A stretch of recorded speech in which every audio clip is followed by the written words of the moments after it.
worries. Everybody, I'm just here or what? Yep. Just put them on the tee. Alright, let's just put them right now. On this. Okay, we have Be my break. St. Louis up on the podium. A couple notes. This is the first, as most of you are well aware, first tournament title for St. Louis, first NCAA bid on the way. They'll find out next Sunday where they're going and what their seed is. They're the 7th 3 seed to win the A10 title since the A10 went away from East-West seeding in 2006, the second year in a row the 3 seed has won this tournament. This was the third overtime final in A10 history, the others happening in 1998 and 2010. This was also the highest scoring final in A10 history. It's the highest scoring game in A10 tournament history since 1995. All right, no worries. All tournament team before we get started here. Addie Budnick from Richmond, Renaya Mayo from UMass, and then the 3 women up here on the podium with us. Brooke Flowers, Kyla McMakin, and the most outstanding player, Julia Martinez. So we're going to start with an opening statement from Coach Tillett, and then we will open it up to questions for the 3 student athletes. We do have a microphone, so just raise your hand. We'll get the mic to you. You can give your name and affiliation before asking the questions. We'll excuse the players after we're done, and we'll have Coach stay for questions for her. So, Coach Tillett, if you'd like to start with an opening statement. Yeah, first, just what a game by UMass, what a game by our women. I thought throughout the game, women are making play after play, back and forth on both sides of the ball. I know the A10 and our opponent want to grow the game. I mean, if you're in this arena or you watch this on TV, you had to feel it coming through the screen or through the radio or in the arena. Both teams, I thought, played their best basketball, and obviously somebody had to win at the end of the game. I think just the storyline for our women for staying really, really strong to the process is not easy in anything in life. And they did it over and over and over again. And these 3 are critical members of our leadership council, and each of them played a massive role in this ascension. Okay, we'll take questions for the student athletes at this time. Like I said, if you have a question, please raise your hand. We'll get the microphone over to you. Give name and affiliation before asking your question. We'll start in the second row on the aisle with Natalie. Natalie Hebron with the next. Just starting off, Brooke, the story's been told a couple of times this tournament so far, where the first team meeting you went in and said you came back to win a championship. So how does it feel now that you've done it? And how did it feel to, not only hold that trophy, but also be dancing around to We Are the Champions with the ticket you punched? It feels unreal. I've just kind of been looking around, taking it all in. I'm so thankful to everybody in this program and my teammates who have just made all this possible. I just think that all of our hard work and everything that we've done and gone through together has just brought us to this moment. So I'm just really thankful that I decided to stay here for my final year of basketball. It couldn't have turned out any better. Come up here into the front with Zach. My question's for the mom, Julia. Congratulations. Just the rebound in the overtime period, you found Peyton Kennedy to get the foul shots. Just how important was it just finding the open player and just continuing to be the Tasmanian devil you were for the 44 minutes?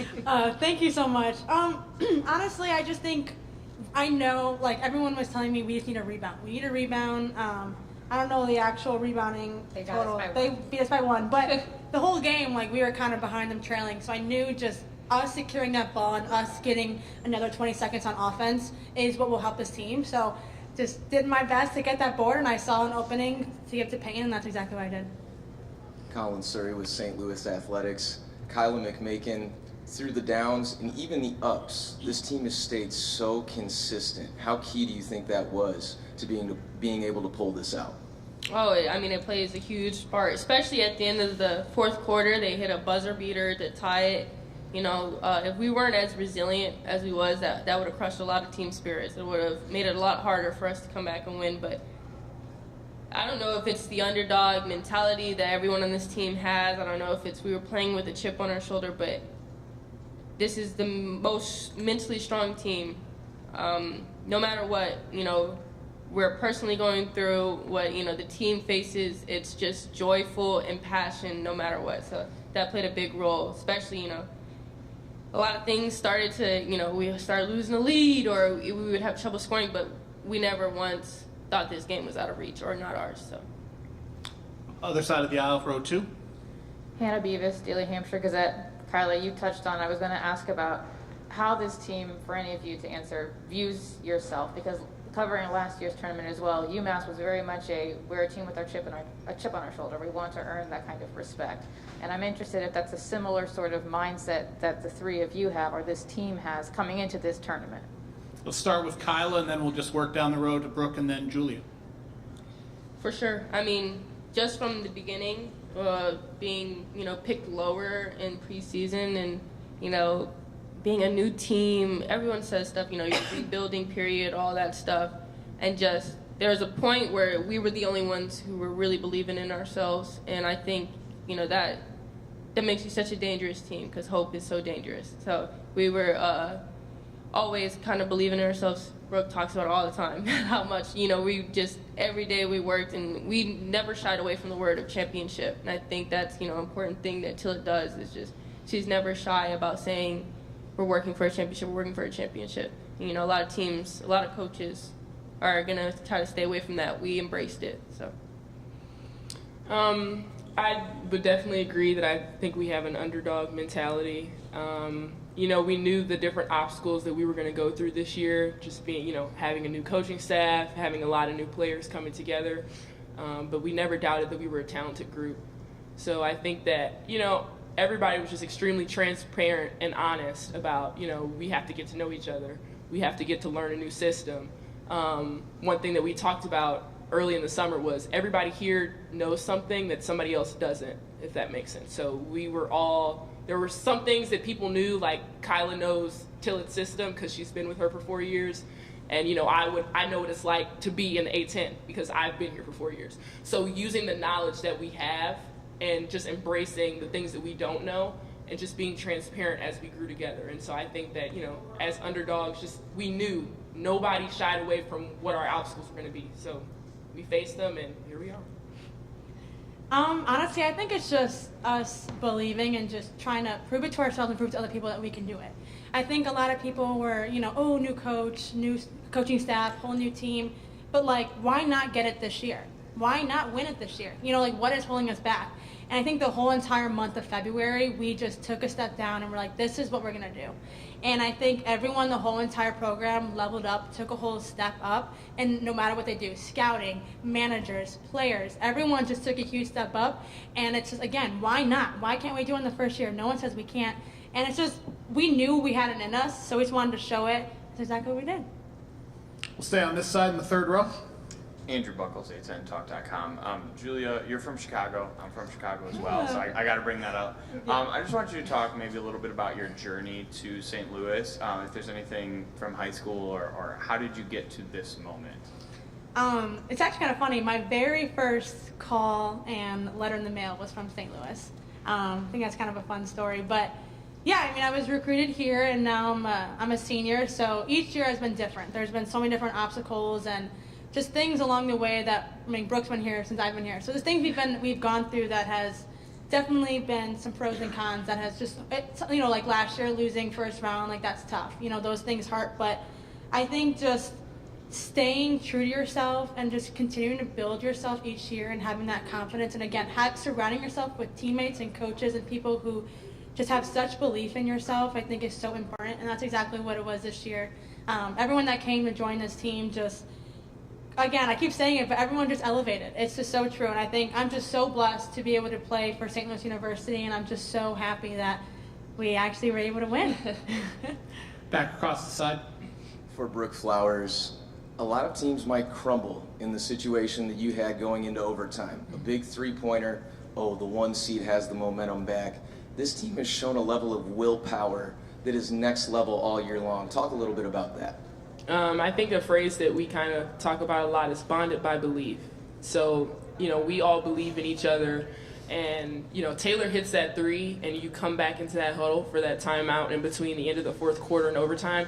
Everybody's talking. Anybody who said anything never said anything about that was negative or gave the impression that they didn't believe that we could still pull this game out. So when you're in that environment and everybody around you is saying, that's okay, we're going to come out of here and we're going to win this game, you can't help but believe that and want to walk in that and elevate to the level that your teammates are expecting from you. So I think, we just all had that belief and that confidence, and we've maintained that the whole season. I think that's why we're here right now. We'll do one final question for the student athletes here in front. And it's the most difficult one. No, it's not. You guys were bumping to started from the bottom yesterday. Just how has that become a rallying cry, and how have everything gone from 0 to 100 real quick?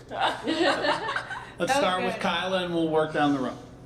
I mean, it's like the perfect song for us. Like I had mentioned previously, we were picked preseason 12, and like I said, it was hard for everyone to kind of have that belief in us, but we never once, gave up. And I think, like Drew said, once in February, we knew, like, we're going to keep pushing, keep going. And every practice, we were getting better and better and better.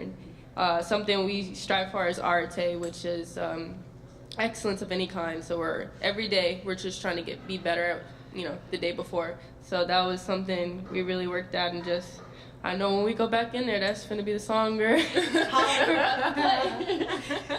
Yeah, cue that song. I would say, just kind of going off what Kai said earlier about how mentally tough this team is, I think that when you hear a lot of things about, the preseason ranking of 12, or people just saying so much about the new team, new program, just all the negative things that we've heard, when you're in a mentally tough space with mentally tough people, you can use that as motivation rather than a knock at your confidence. And so I think that's exactly what this program did. I just can't stop smiling. I think just the 0 to 100, just everyone, we wanted it so badly. We were so hungry. And I think it's just people's past experiences, Coach Tillett and Kyla and all the other players and coach staff who were at Longwood University, they were here exactly a year ago. So I think them coming here and just helping us get there is just it's just so happy. I don't know, I think it's just such a proud moment, and I think everyone's just so happy. And no one would have thought this in the beginning of the year by looking at the record. Everyone always asks, oh, what's your record, right? But the numbers don't always define what a team is actually made of. So yeah, I'm just so happy and so proud of everyone that's within a part of this program. Okay, we will excuse the three of you. Thank Go back. you. Congratulations. Thank you so much. Enjoy this week. There is no better moment than when you get to see your name on the bracket. So enjoy this week and enjoy next Sunday. Thank you.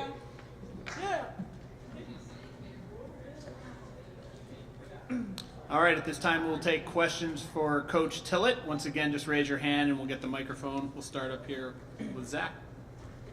Coach Zach Weiss, Atlantic10.com. I'm going to take the context clue from yesterday and assume that it was a temperature remark that really hit the locker room. Just how have you built that temperature, and what maybe degrees would you quantify the feeling throughout the game and after now? Great investigative work. So some people know, but my dad was a longtime high school coach, and certainly one of the many people that I learned from, including other members of my family that coach. And the teams he led, he taught them the concept of 212 degrees. And that's the level at which water boils. And it's the only temperature that water boils. And so when you're working with a team, you're striving to hit that mark of, what is that temperature that we can play at our absolute best for a long period of time. And so just this team specifically, a couple of things have come along where that message keeps resonating with us. One example, we want to know what time the game actually ended. We don't know, we're going to have to look. Some people think it ended at 2:12. I don't know if that's true. If it is, unbelievable. One thing, like times in practice, the clock will stop and it'll stop for some reason right at 2:12. And one thing that my dad used to say to his teams is, boys soccer in high school, they would say to him, hey coach, were we at 2:12 today? And he'd be like, nope, fellas, you were at like 190, you got to turn it up, and so just sharing that, stealing some ideas from my dad and implementing them with our team. Today, right before I went in to talk to the team, Coach Tiff on our staff was telling me a story from Corey Tate on our men's staff, and you guys are in Delaware for one reason, and that's to win the championship, and we'll see you guys when you get back. and I open my computer because I'm constantly looking at one more clip, there might be something in there, and it's 2:12 on the clock in the clip. And I run in and tell the team, and they're probably like, this woman is a little bit nuts. But yeah, 212 degrees, and wow, was our team at 212 degrees today. Stay here in the second row. Natalie Hevern with the next. You talked about that moment with Brooke to start the season, but I saw you two embrace and you said something to her in all of that post-game celebration. What was said and what has leadership meant this year? Yeah, I reminded her of the initial story, and then I said, you spoke it into existence. And as many opportunities as I'm fortunate to have leading young women, there's still surprising moments, all the time. And like they mentioned, our staff doesn't shy away from saying what our long-term goals are, right? Now, we know it's going to take a lot of work to get there. For a young woman to say to all these new teammates and new staff with tons of confidence that this is what we're here to do, and knowing how much, that's a lot of work to do that. So I just said to her, you spoke it into existence, your leadership. There was a really cool moment at halftime with her today where she took total responsibility for a ball screen coverage in front of the entire team and said, that's on me, basically, because we're saying, do we need to change it? Do we need to make an adjustment? And she says, it's on me, I'll handle it. What leader, there's no better example of leadership than her taking full responsibility. And then Coach Tiff said to me, hey, check on her on the way out, I know she took all the load, and just went out and talked to her and said, that's the highest form of leadership. You taking it and saying to your teammates, I've got this, I'm gonna handle it. And of course them saying, well, we've got her back.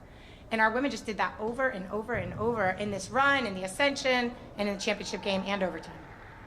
Stay in the second row, go ahead. Colin Surrey with St. Louis Athletics. Coach Tillett, this team has had an unbelievable journey to get to this point. It's the first time ever in St. Louis women's basketball history that they're going dancing. What does that mean to you? What does that mean to this team and everyone involved? I hope it ignites a lot of people's joy and love for the game. This team is inspiring. They're just, anybody that watches them, and especially all the people within our department that have seen us through the beginning, right? We weren't executing like that even 2 months ago. And as our women were saying, just getting better every single day. For me personally, I just love leading women to big opportunities because all of these women now believe they can do anything because they just did something that's really, really difficult to do. So I think that's what it is for me. And, Chris would write me often the four most powerful words in leadership, which I've read years and years ago and I've used with teams, but I haven't had another leader say it to me. And he would say, I believe in you, I believe in our women, I believe in our team, over and over and over again. And that all adds up. Stay here across the way in the second row, go ahead. Hannah Beavis, Daily Hampshire Gazette. During the UMass postgame press conference today, Tori Verdi talked about how your team was just everywhere. It was really hard to sort of contain you because wherever you looked, there was another St. Louis player. What was the game plan coming into today to try and overwhelm UMass in this game? Yeah, I think, our kind of baseline for defensive philosophy is dictate and disrupt. So we really want to change things, and that couldn't look different every game. I think our staff, goodness, the studying that they do to find, what one change could we possibly make. We've believed for a long time that they're the hardest team to guard because they're just so dangerous at every position. And we felt like we needed to be dangerous at more positions throughout the year in order for teams to guard us more completely, which is what happened today when our women had 5 in double figures. I just think to be disruptive, and we had to change because they're so smart that we do something for a little bit of time and then they figured it out. So okay, well, let's change this. And there were a couple possessions where only 2 people on the floor probably knew exactly what we were doing in that because that's the only 2 that could hear us. And you're like, thank goodness they were involved because they're the 2 that had to execute it. That happened a bunch of times with Ken Calhoun and Peyton Kennedy. And so their execution is just this really high level. And even some of the assistants on the bench or even players on the floor go, are we doing that now? Yep, we're doing that. Those 2 got it. And so that was really neat. just to be disruptive. Stay on this side in the third row. Hey, Coach. Andrew Buckles, A10 Talk. We've talked a lot about how the players have elevated their game and improved their abilities on the court. I'm curious about you and your staff. When, middle of the season, heading into conference play, it was a struggle for you all. So I'm curious what you and your staff worked on during the season to improve your team. Yeah. January 9th, we had a really some honest conversations, all of us together, individually, collectively, because everyone invested in our program wants the exact same thing, right? To help these women elevate. It was interesting to hear how many times they used that word, right? And that's exactly what they did. And I think just like any team thing, right? You need everybody to be good, and you need everybody to contribute. We have one manager on our team who just, if you're even walking next to him, CJ's handing you a water bottle. And so there's times in the season where we said, we all need to be a little bit more like CJ, right? Staff, me, players, everybody. And I think it's just, a reminder for all of us that we have unique skills and gifts, and we all have to bring them. We all have to keep getting better. We wrote some notes to ourselves at one point this season, and a couple of us shared them. Not everybody did. And one of the things that I was really hoping for is that we would learn the league well enough to be effective, because that's one of the biggest challenges in year one is our learning curve is steeper than anybody that's new in the league.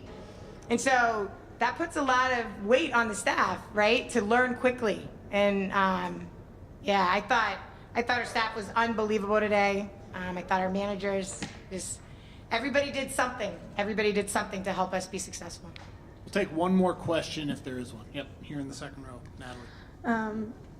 I talked to you back around Thanksgiving, and you talked a lot about finding the joy in the process. How much joy in the process has there been, especially now to see it all pay off just a few months later? Yeah. I think, this team helped us stay grounded in those values too, right? Like, we brought the word joy with us, and the team just grabbed it. And, I think when your culture is really starting to, seep into the fabric of the group is when they're holding us accountable, right, to that. Hey, let's look for the joy in this today. Or we need to be tough, because toughness is one of our core values. So just hearing that, spread around the program. And obviously I was drawn here because St. Louis University and our athletic department care a lot about excellence and helping young people realize what their potentials are and then unlocking new levels. What a group. I mean, they made it possible. They made it possible. Okay, Coach, we appreciate you taking the time. Congratulations. Thank you. Enjoy this week and enjoy next Sunday night. Thank you. Can't wait. A little rest for the women first.